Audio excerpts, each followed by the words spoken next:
So, are you not going to do it now that I can talk? I need you to be anywhere but there. Anywhere else. Come on, get out of there. You're not the director. You can be the co-host. That's fine. And you know what? I wasn't expecting to start there, but let's just start there. Kevin called cut. Or action, I should say. This is episode 15. Woo, look at that preparedness of the Chappell podcast. I got my water. That's all we need, I guess, really, right? First up, bam. Hey, how you doing? I don't have a guitar yet. We're going to, we'll get there. But, let's just start like this, First up, as always, we're reading comments. There's not that many this week. I do know that much. But hey, we'll keep up with y'all, of course. This is your reminder. Leave a comment at any point. I'll read it on the next show. Maybe tell a joke. Maybe ask a question. Maybe get Kevin in on it. I don't know. What are you doing? You just cleaning yourself? I relit everything, so hopefully she's even more HD. She's a void, so it's kind of hard to film. I was not prepared to talk. I just got home from work, grabbed a bunch of water, and I have things to talk about. Don't you worry. We're going to get right to it. But why is my computer not showing me those comments? Come on, bro. YouTube Studio, that's it. It's the wrong button. Come on, voice. Also be your voice. Y'all know what I sound like. It's not quite like this. Oh, is that... I've tried to put beds in the background for Kevin. I've tried to put beds not in the background for Kevin. There's a whole couch in the background for Kevin. And that little corner seems to be her main vibe. I forgot to put these lights on that you can't see at all, but I can see, and they help me see sometimes when all of this is more like that, Sometimes it's not apocalypse bright in here. Here we go, comments. Record time, Rick. Oh, we got a good one. Here's a big one to start it off. Not a big one, sorry. Just a person I actually know in real life, good old Pam. Dusty Hill's fur bass from the Legs music video is up for auction this December, along with Billy's matching 6-string, in case I need something unique. Spinning guitars. Are the spinning guitars for sale too? That, I should mention, that's a comment on episode 14 last week of the podcast, where I told the story about going to see ZZ Top and talking to Billy Gibbons on the phone, which is the main awesome part of that day. Not that the Top wasn't amazing in town and totally worth it, but I got to talk to him on the phone. Not everybody did that. Go watch last week. You'll hear all about it. Anyways, I would so love to buy a spinning guitar. Then we got some comments on the Fender ToneMaster Pro review, which is currently my just ace in the hole of the YouTube algorithm, even though it that makes it sound like I got millions. I have 2,000 views. Whoa. That's a lot for me in 2 weeks, guys. Come on. Oh, you're going crazy.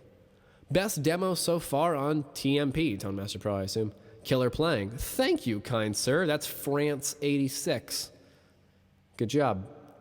Nice demo from SG Marshall 3. I sound like a radio DJ calling this play-by-play like it's a sport. And up next is SG Marshall 3. Nice demo. Out of the park. Also on the ToneMaster Pro. I think I did a good job of that one, man. Even if you're... the whole point with that kind of video for me is it sounds the way it sounds. That's it. I can't really change that, obviously. That's the whole point. But I just play guitar, and hopefully it's fun to listen to while you hear what the thing sounds like as I scroll through the presets. And then, we got another one on episode 14. Oh, hey, it's Nicole. I don't know what the F you're talking about most of the time here, but you are a great friend and I support you. Thank you, Nicole. That is so very sweet. Your picture is just somebody flipping off the camera. I feel like you made this just to do this. How to be petty 101. I believe it. What do you mean you don't know what I'm talking about? Oh, I talk a lot about gear. That is definitely something I should slow down on. I mean, it's a podcast about guitars, guys. I mean, I'm usually playing one, which would be a great time to transition to playing one. But, yeah. I'll try to keep the technical jargon down. We'll just tell more stories, man. Oh, I have something I'm mad about. That's what we're going to start with. I need a guitar. There is something both on my desk to remind me. Here's your hint.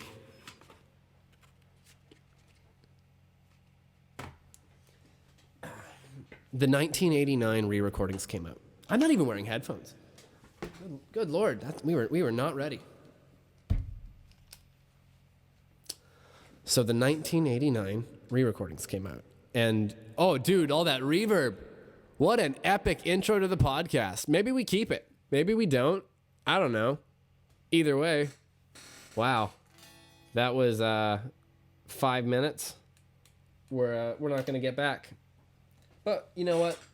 Let's just roll with them punches. That was an epic intro, guys. I apologize. From here on out, it'll just be chill. I won't always read the comments like I'm standing on top of a mountain. That's why you should always wear headphones, so you know what's happening. Okay, I do want some of that reverb, but not on my microphone. There we go.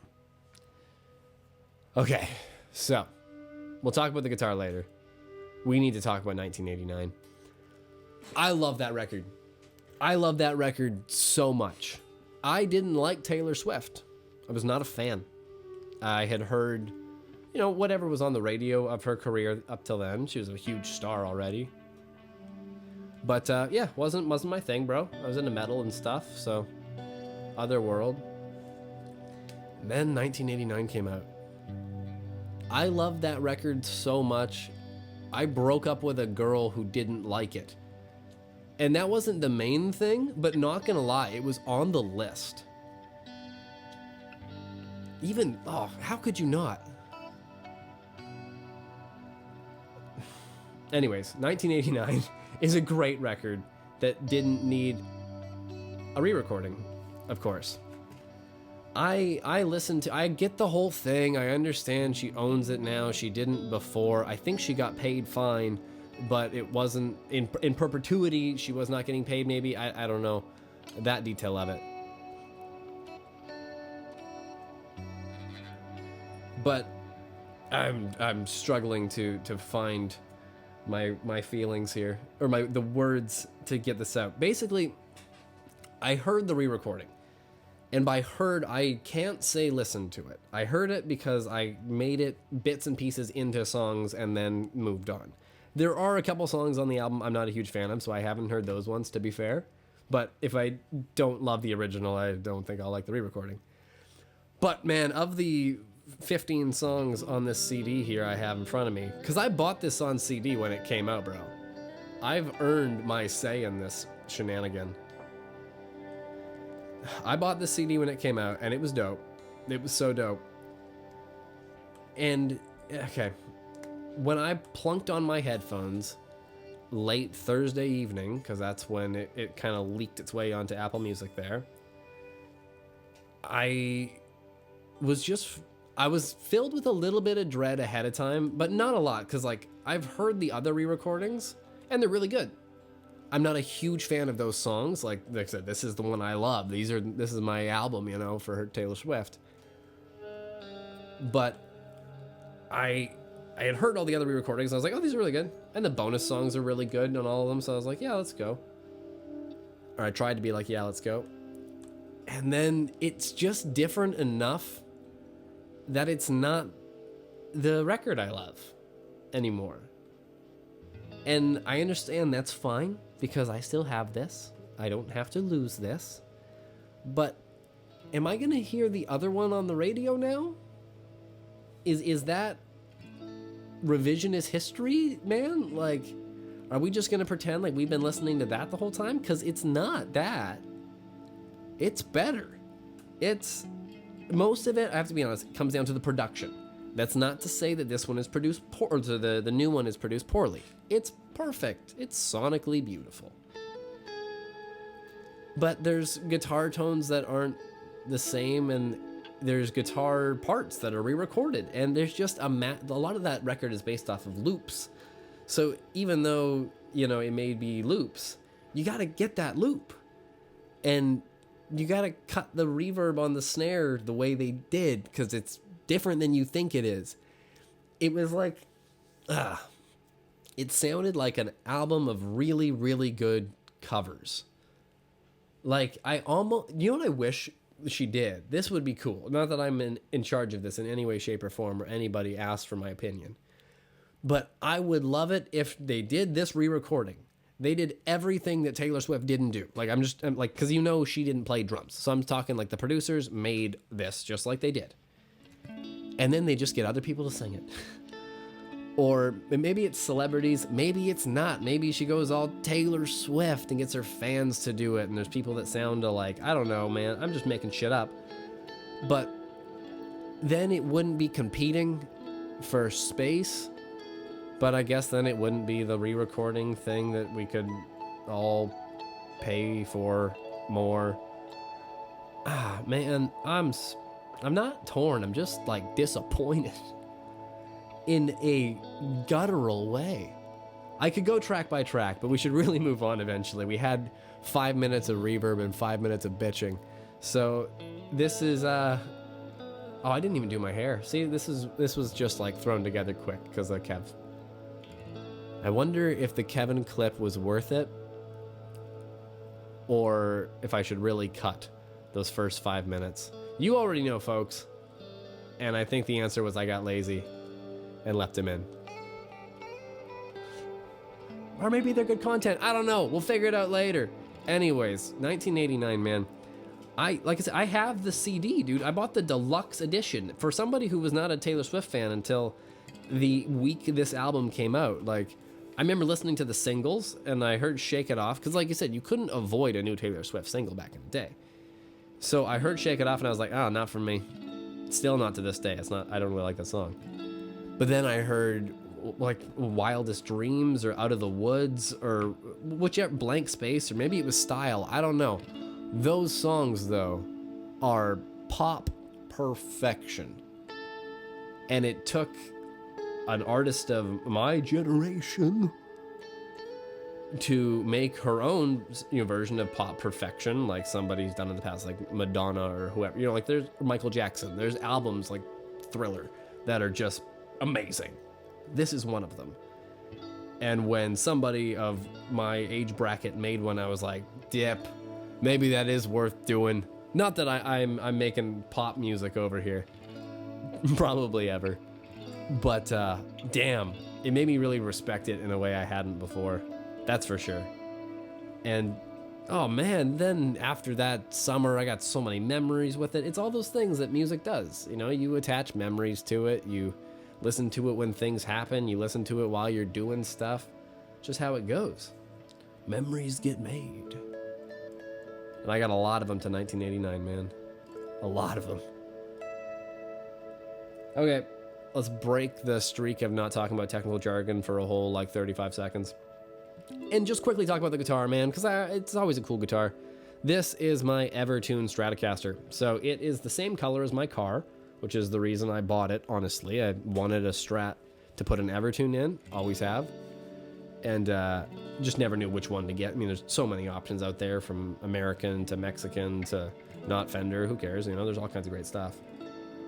But I saw the 75th anniversary Fenders, and the color is so exact that I bought the matching bass as well. That is also going to get Evertuned, hopefully by the end of the year. Probably not. All depends on when they ship.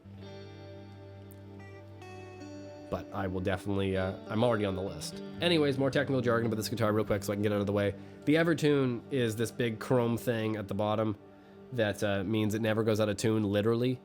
Like, you can set it up so that the strings don't even bend, or... Oh, it's gonna sound so bad in the goo.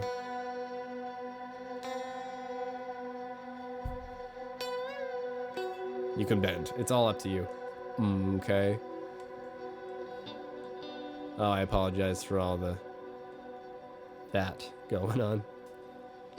I have my guitar, as always, just plugged into lots of echo. I'm not gonna get too technical with it. It's a lot of fucking echo. Like, multiple things all into each other, just adding more echo. So, that's how you make one note, like,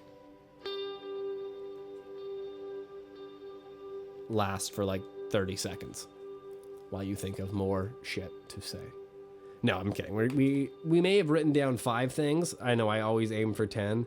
The reality is I've usually written down like 6 to 7, so maybe 5 is the telltale sign.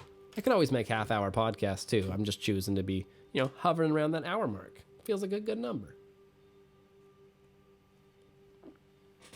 Ugh. No, I should slow down talking, because good lord. Oh, I don't even have my guitar stand right there like I usually do. Well, I guess we're playing guitar all episode, folks. Just like every other one that's come before it.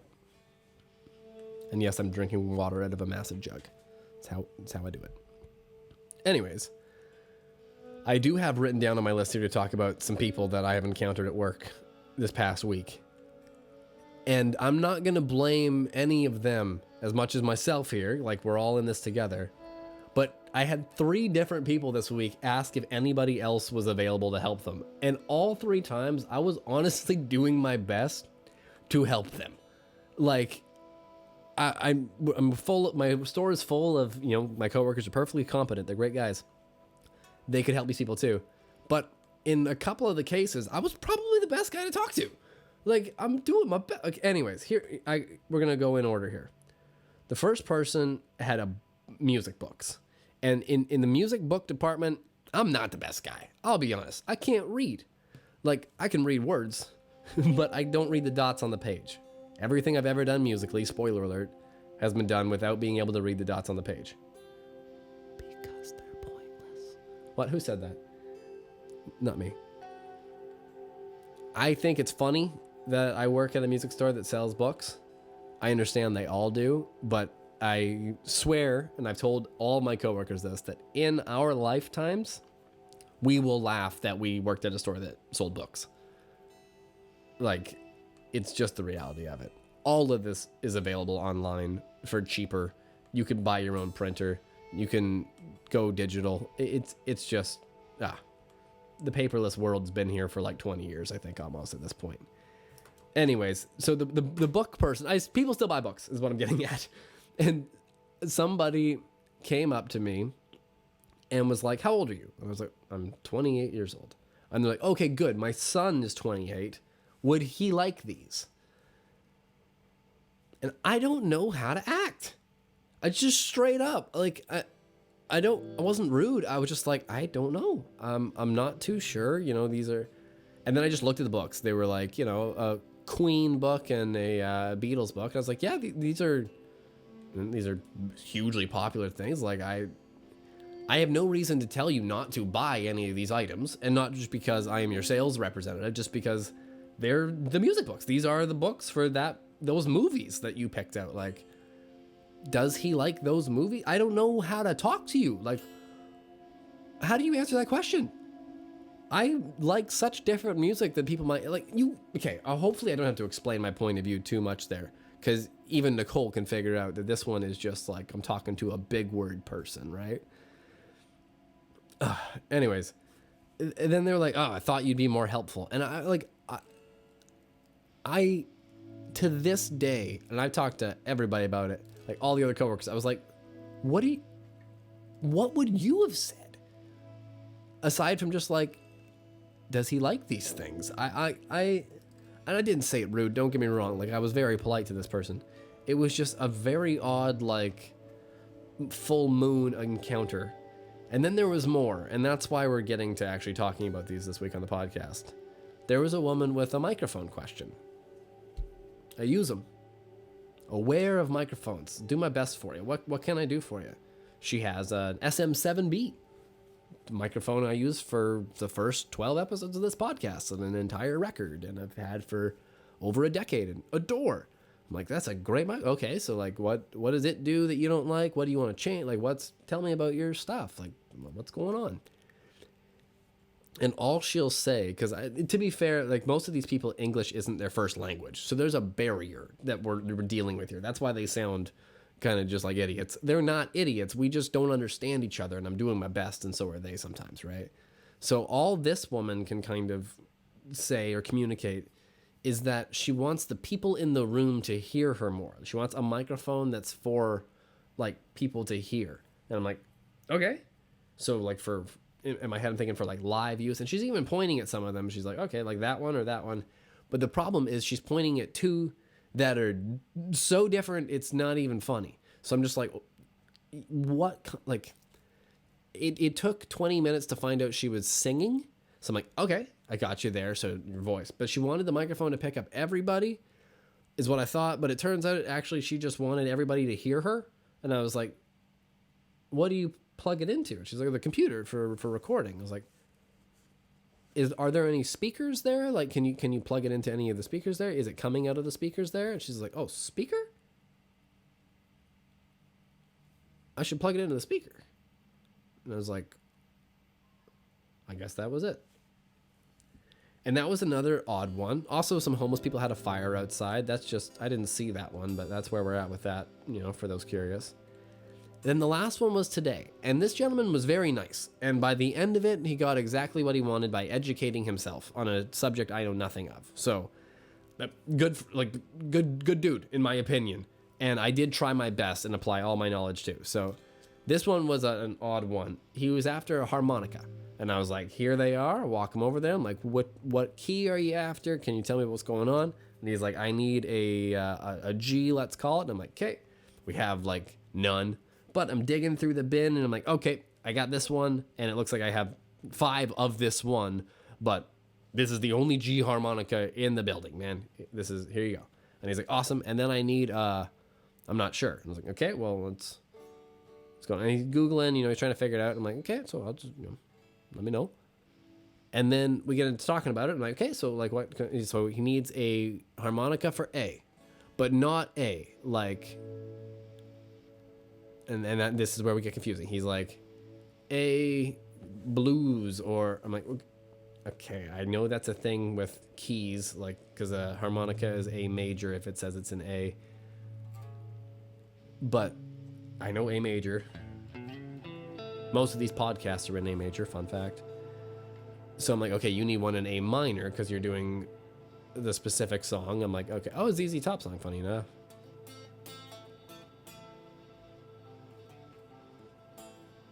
And then, so I'm like, okay, so if that one's an A minor, musical math, I grab a guitar to show him what I'm talking about. I'm like, okay, if you need A minor, that means you need this major, and here it is. It's a C major. There you go. For you non-technical jargon folks, there's a C major chord, and here's an A minor chord. And there's a lot of the same notes in both.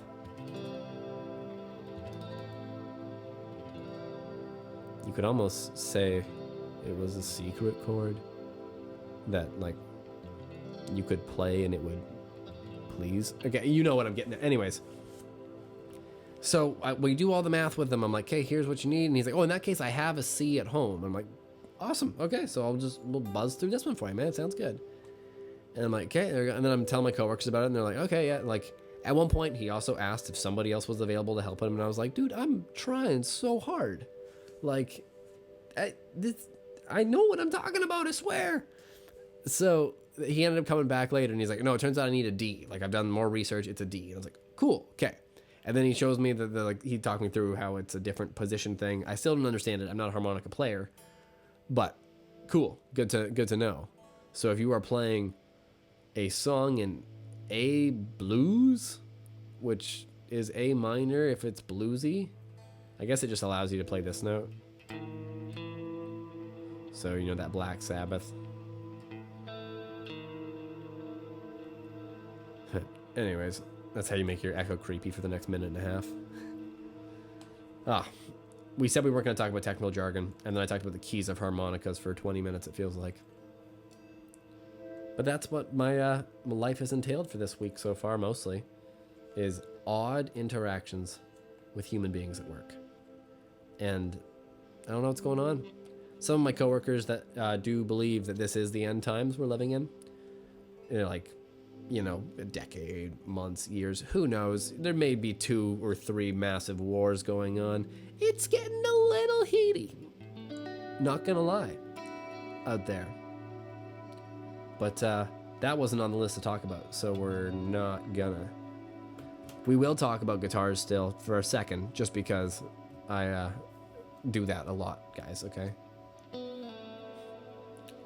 This one's awesome. This is a Fender Stratocaster that I'm adoring, but I had one Telecaster years and years and years ago, which is another Fender guitar. It's kind of their other classic, you know. Came first, honestly. And I had one years ago that was not much of a Telecaster. It had very different. It was like a Slipknot one, so it had super heavy metal pickups in it, and you know, it didn't sound like an old Strat. It sounded like a metal guitar, but I didn't like it. I had always wanted a Strat, so I got that one, and then just didn't bond with it. It was also not a fun year to be Rick. I was around the same time that 1989 came out. Fun fact there, and or a year or so around there. I don't know. But I never got into that guitar for many reasons. Finally traded it off, sold it off. I don't know. I think I turned it into my Mesa Boogie amp at one point, like in terms of trade ups. But it was cool. It just wasn't for me. But an old Telecaster or a new Telecaster that's made more like a vintage Telecaster, I could get behind that. There's a couple at work that are great that I've always been into, but they're brand new, and I'm trying to not buy new guitars. I will buy a used guitar that's a good deal, but no more new guitars for quite some time, you know? The other thing we should talk about is I joined TikTok. I am the last person I know to join it who I think will join it. Like, I've got coworkers that aren't on social media, so they're clear. But yeah, I finally downloaded it to just try posting some stuff, because I was like, it seems like people get thousands more views than I do on YouTube's or Instagram or whatever. Like, it's a massive platform. Let's give it a whirl. I was watching Christina P podcast, and she was talking about how, you know, it's in the palm of your hand, man. Just post it. And I was like, fine, here's a video of my cat. And it got 12,000 views so far, which in the echoed opening, we talked about how I have 2,000 views on a YouTube video in 2 weeks. And I'm like, dip, guys, this is a record. Kevin got 12,000 in like 6 days. So I'm not wrong about always trying to have her on camera, I guess. But like, I haven't even repeated that TikTok success, man. I've been posting some podcast highlights. This will be one of them. Hey, TikTok, go watch that video of my cat and then come back and watch other videos, maybe. That'd be cool. This is the Rick Chappell podcast, where I play guitar, read comments, and the guitar has lots of echo on it, so it sounds cool. There's my sales pitch for the day. I was in the middle of talking about just joining TikTok. And with that, I guess, okay, what have I done on there? I have started scrolling. The algorithm is getting me. But so far, it's just podcast clips I'm getting of Bobby Lee. And I'm so cool with that. I love Bobby Lee.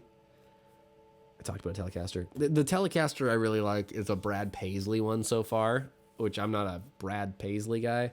But it has like a secret pickup, and that's just so cool. And it weighs nothing. But they all weigh nothing, so it's not like I have to buy this one. It's all good. There's many thousands out there. And they're still making them, so one day maybe I'll get one. But that day is not this year, nor probably next year.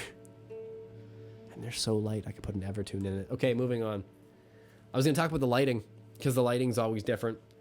And I won't know until just now if I like it more or not. I don't like the way that shadows me. I'm experimenting with different backlights to try to just make things sharper and cooler. But yeah, I think this is the best lit episode. Still, that's always the aim, right? But I think if I make one change to it, it'll already get better. And I know what that change is. So it's just basically taking the bright light that is on my left shoulder and switching it to a bright light on my right shoulder, so that this ugly shadow like that doesn't happen. Also, the tattoo's healing up to just ADHD right at you.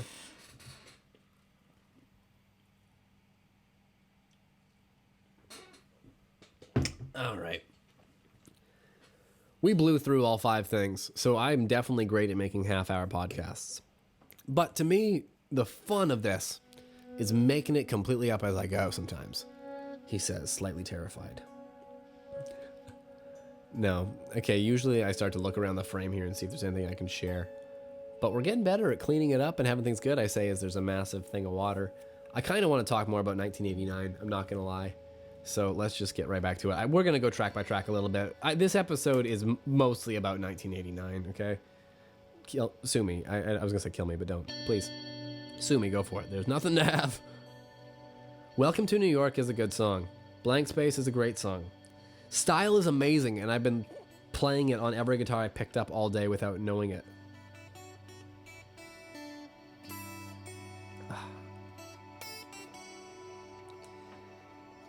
Hopefully you know that, man. Style's a jam. That's the one that bugged me the very most on the re-listen. Because, to bring it back to the Strat and Telly thing, the new version sounds like it was recorded on one of these. I love these. The old version sounded like it was recorded on one of those. Telecaster pickups are different, and I swear to God, that's it. And a detail like that is making me think about how I'm making my record. Because there's not two ways to think about it. There's one way to think about it. Do a good job. But you can very easily get lost in minutia of mixing or of the bass tone or of the echo on the guitar. You know, all these things add up to create the overall vision, obviously. But sometimes you got to just go, enough echo, or that's a good bass sound, or I like that drum part. You know, like you got to make decisions and move on. And the differences between the new... Okay, I kind of forgot where I was going with that, not gonna lie. I'm still just talking about the differences. The differences between the new record and the old record are minute. They're just those little choices you make along the way, essentially. But the new album doesn't have the magic of the old one. And by that, I mean the way all of those little things go together. The way the bass goes together, the way the drums go together, the way the synth, the guitars. It all adds up. And the vocals, obviously. But she's an older woman now by like a decade. Not that that's a lot. But still, like, I get that her voice is not the exact same as it was in 2015. That's chill. But the instrumentation is all stuff that's timeless, in my opinion. And the first record sounds timeless. The other record, the new one, doesn't sound so timeless. It sounds like somebody trying to make 1989. And that's what it is. But, it'll only really irk me when the new version comes on the radio. And I'll know it right away, I bet. If I don't, maybe that'll change my mind. But, to also, my other gripes about this is I understand that Taylor Swift now owns all the rights to this. But $20 says that the person who engineered... No, maybe we got probably paid scale the whole time. But let's say the guitar player on Style, the person who went... That part, whether it's Jack Antonoff or a loop or I don't know. Whoever played that, their cut, first of all, it's a different person now. I can tell you that much for sure. So the old guy is gone in terms of royalties. But also, even if that's a necessary casualty along the way to this symbolic gesture of owning your own art, the new guy's cut, I'd be very curious if it's as good as the old guy's cut was. Not to insinuate that anybody is selfish or evil, because I'm sure people who worked on the new version of 1989 are enjoying having it on their resume and a great paycheck, I'm sure, for it, or at least I hope. But not many people get music residuals, and the old people don't anymore because there's new versions, is essentially what's happening here. And I guess I never liked it, but I felt it was excusable on the other records because I didn't like them as much. You know what I mean? Like this has made me rethink my feelings on even all of those. To be more positive for a moment, I do love the bonus tracks. They bop on all the other records, and then this one, I like one of them for sure, and the others might grow on me. I don't know. But I can't help, like, there's one of them, I think it's Say Don't Go. I can hear it in my head sound more like 1989. And that's not because of, her performance. It's because the snares and the way it's arranged and whatnot, or not arranged even, the arrangement's good, but the arrangement of the backing. Like if you could take her vocal out, I feel like you can make it more 1989 and put her vocal back on it. You know what I mean? It's just, I don't know. It's missing the vibe of the time. And I'm so curious if that's me and how much of that is me and my experiences with this CD I have that is getting dirtier and older, But also, the songs are different now. So when I'm making my record, to bring it back there, I try to make the decisions, to commit to the bass sound. You have to do all these things. And go, yeah, you know what? Nobody listens to a song and goes, oh, the mixing. We joke about that at work. Like, if the song sounds good enough that the mix is fine, regular people are just like, that's a song. Like, all of this shit I'm complaining about, maybe most people don't even hear. I don't think I have magic ears by any stretch, but hey, maybe they're just good enough to know the differences in the 1989 reissue things. But my point is that should I be stressing more about all the minutia of my record, because that all makes such a difference, you know? It's a massive project just to get all these things onto MP3s. You know, it takes work. And obviously 1989 at the time was a big album that was worked on by the top people, so it sounds amazing. And the new one is a big album worked on by the top people, so it sounds amazing. But hopefully I can shut up because you understand my problem. And a little bit of it is about revisionist history. That's what we're doing, man. No ifs, ands, or buts. To bring up the good things again, I heard that pick at the ground. It's fine. There's more. I even have the version that has like extra photos and Polaroids. I think mine are like, oh, they're all there. They're not ripped up or anything. I've never opened these, really. They just say from Taylor, and I find that to be a hilarious, like, marketing thing to include in a CD. But hey, that's cool bonus stuff. The new album, I'm sure, has more versions of this and all kinds of great stuff. I was hunting for my CD to bust that out for the podcast, but I can't find it because I'm 99% sure it's still in my car.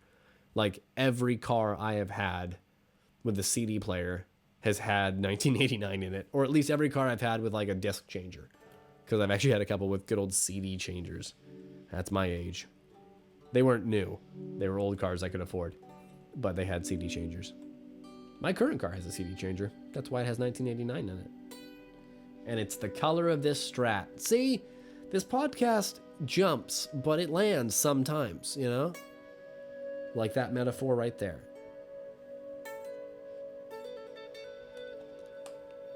But to bring it back to the fact I didn't write down enough things this week.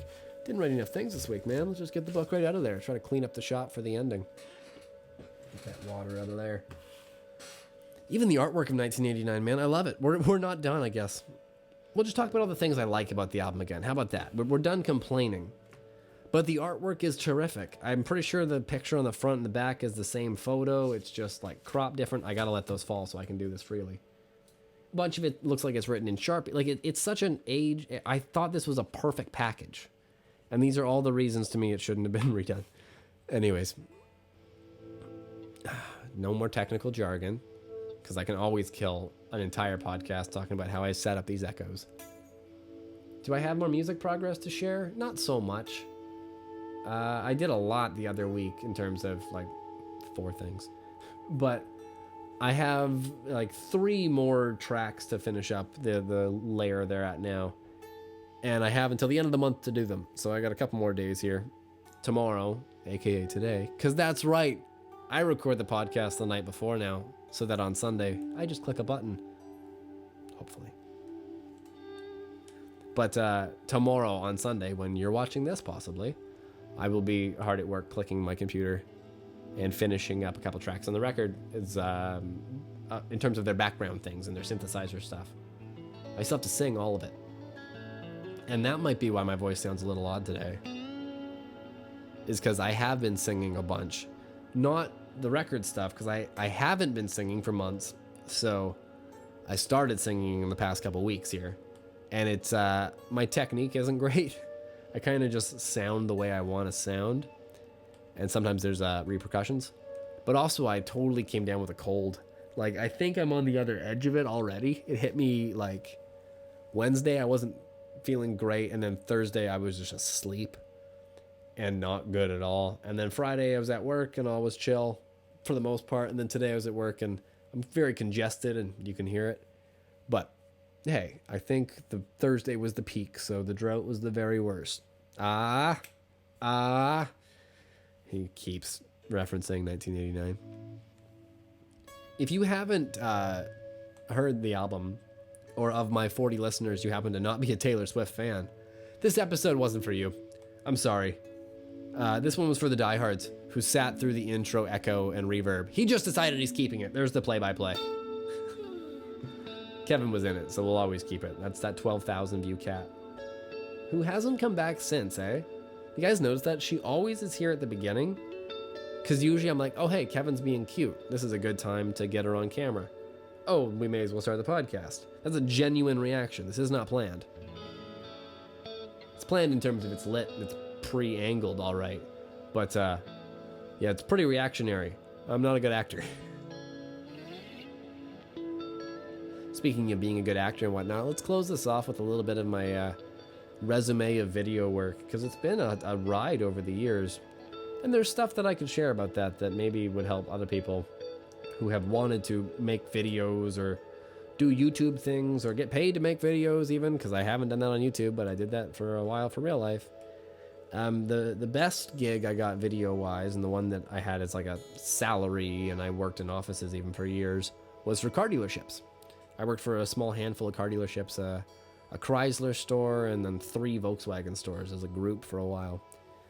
And I made tons of videos. I would make videos with staff, but also very often staff wouldn't want to do it or whatever, so I would be in them. And even my track to making videos there wasn't what I got hired for. I got hired to take pictures of their inventory, and it was me and a teammate, and then I went through a teammate and hired a couple others, and I kept going through teammates for, well, not too bad, but I ended up with a good guy for quite a while at the end. But they ended up being good enough to shoot all the cars. Like, I got it down to a really quick science, I think, in terms of how they're shot and everything.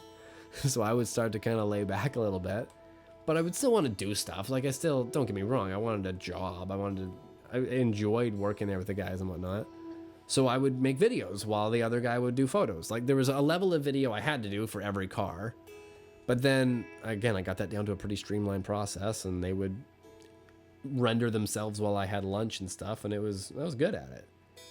So I would make like fun videos with the cars too, or like once a week you make a funny one just instead or whatever, and start to do more Instagram stuff and whatnot.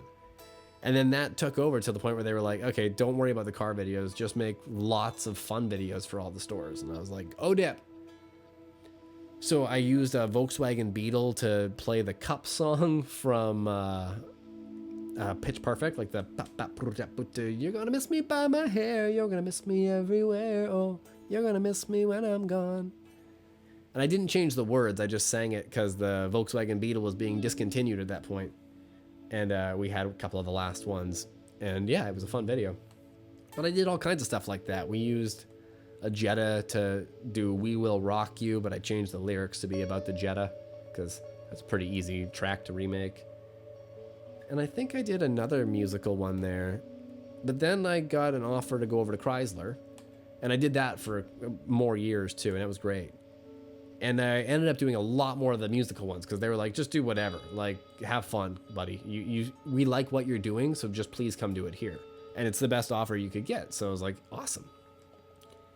And then I was also totally unsupervised, so it was like, just go bananas. Show us, if you think you have something risky before you post it. Obviously run it by somebody, but for the most part it's like, hey, check out the new Jetta, heck, check out the new what. And then if I have something really fun, I usually like to show it to the guys before I post it anyways. And then if they have suggestions to make it better, you can collaborate with your team in that sense too, so that was great. But I did tons more musical ones there, man, like more than I'm gonna remember right now for sure. The Pièce de Résistance was a version of Bohemian Rhapsody, just the intro choir. But I sang the entire intro choir and changed the lyrics to be about Chryslers. And is this the real price, or is this just a fantasy? Oh, it's a good one, man. That got like 60,000 views on Facebook. Not paid, just like views on Facebook. I think that one got me in the news at one point, like just a local paper. But like, these were good, and people loved them. But, okay, to go through them a few more before I tell you about how it ended. I now have a job at a music store, which I love, is how this is all gonna go. But I did that one. I did a Pantera was the first one I did. That was the last one I did. The first one I did was Pantera's Walk, about like going on a walk around the lot. Did someone say Jeeps? It's so bad. But again, tons of views, is fun. I did Backstreet Boys one. Oh my God, you bought a Ram. So many, like it's endless. But I ended up not liking being on camera for a while. I had a bunch of dental issues that were really affecting me, and then COVID happened, and then it got weird about what you could film because people weren't always the best with wearing masks. Or, well, you remember social media got insane. Like there were sometimes if you didn't have a mask on in a picture, they'd be like, "What are you doing?" And it was like, "That's outside with a zoom lens. He just got out of his car."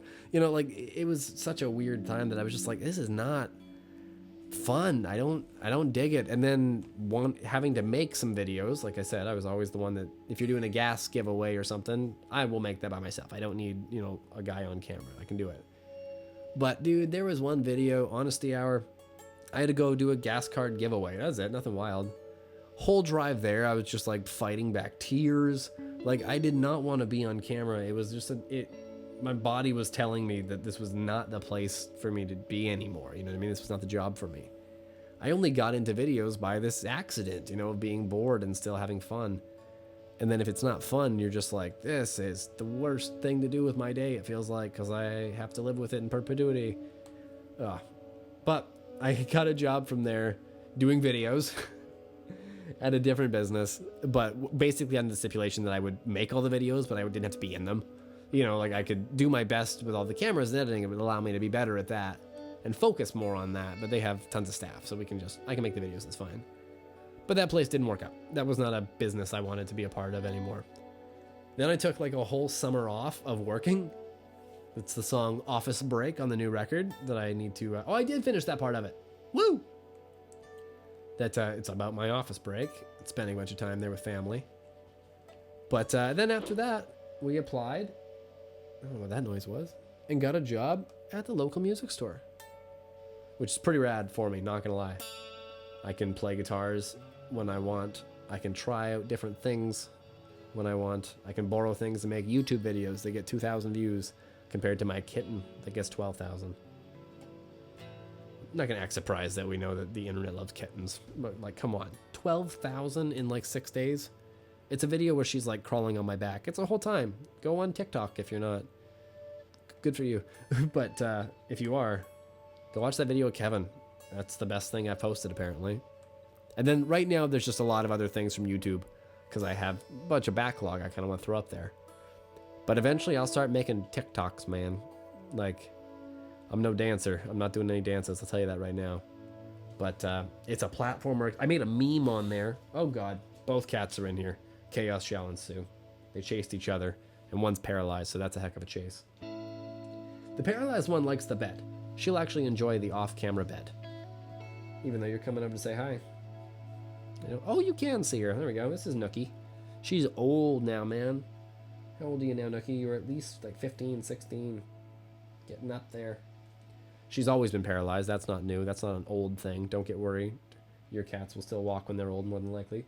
She's been like this since she was a kitten. She had a injury to her spine, matching, when she was like literally a kitten.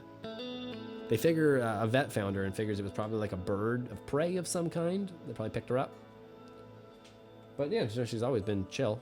She drags around. She used to climb up and down stairs. Like in her old age, she's gotten a little less mobile, not gonna lie. But she could pull herself up on that couch if she wanted to still. Like it'll happen any day now still. And then Kevin is just stalking her right now, and I'm ready to perform a swift kick. Because Nookie requires some defense, man. She's the old kitten here. And hey, we're at the 50-minute mark, basically. If all that intro stays. I don't know where the podcast is actually going to start because of the aforeexperienced reverb snafu. Note to self, always wear headphones when you're starting up the podcast. I thought if I wasn't playing guitar, I could get away with it. I could see the levels. But seeing the levels doesn't mean you can hear that you're in space. For those that skipped through, let's bring it back. Wasn't that the best? No, I'm just kidding. We're not doing that. I don't have any new music I can share with you guys right now. Like the album, I'm trying to save the actual unveiling for that till when I have, with the singing on it and all that stuff together. You want to hear it done. And it'll come out early next year. So like January, February is the goal. It's not that far away, guys. Yikes. But yeah, it's coming along fast. But I haven't written anything on the side either. Usually I'm just still writing. I have a couple batches of songs that'll be next year's album to start working on already, I'm sure. There's two directions it'll go. I have a super heavy metal album that's been boiling away for a couple years now. Or in the past like 2 years, I've written a couple of songs that are more like poppy and electro. And those are fun. They go together a little bit. There's some heavier ones too, but they're songs that use more synthesizers and whatnot as like main elements. And they're cool. So I might do those next year. I might have a heavy metal hissy fit. Who knows? We'll see if there's a continued massive war and apocalypse. My reaction to the initial apocalypse in 2020 was to start writing the heavy metal album. And then it was kind of like, oh, this is not getting any better. I could use a break. I took a break. And then when I was like, I should make music still, because that's my thing. I like it. I was like, I don't want to freak out. So I made a chiller kind of rock album that is the one that's out early next year, called Outlier. And there's your weekly plug. It's coming along really well, though. Like I said, it's not heavy. I remember when I tracked all the guitars, talking to my coworkers and being like, yeah, not a lot of riffs. Like I kind of just strummed my guitars for most of these songs. And that's a style in and of itself. But there's not a lot of palm muting. There's not a lot of chugga-gugga-gugga. But there's a lot of good songs, I think, right? Can we share anything? I'm looking around a light this time because I did move something a little bit dumber than it was last week. No, I just did a bunch of synths. I haven't sung. I've got this mic ready to roll now. I think it's doing well. We've been playing with the podcast angle of it too as I slouch more, of course. But yeah, the lighting's coming along. Kevin's come along. Nookie's come along. Maybe 52 minutes is where this one ends. That's it. This has been episode 15 of the Rick Chappell podcast. I thought the award for the most chaotic intro went to one a couple weeks ago, but all that reverb and the cats definitely counts. Thank you for watching. I'm sure there's other things on the screen to click on by now. I will see you all next week. Goodbye.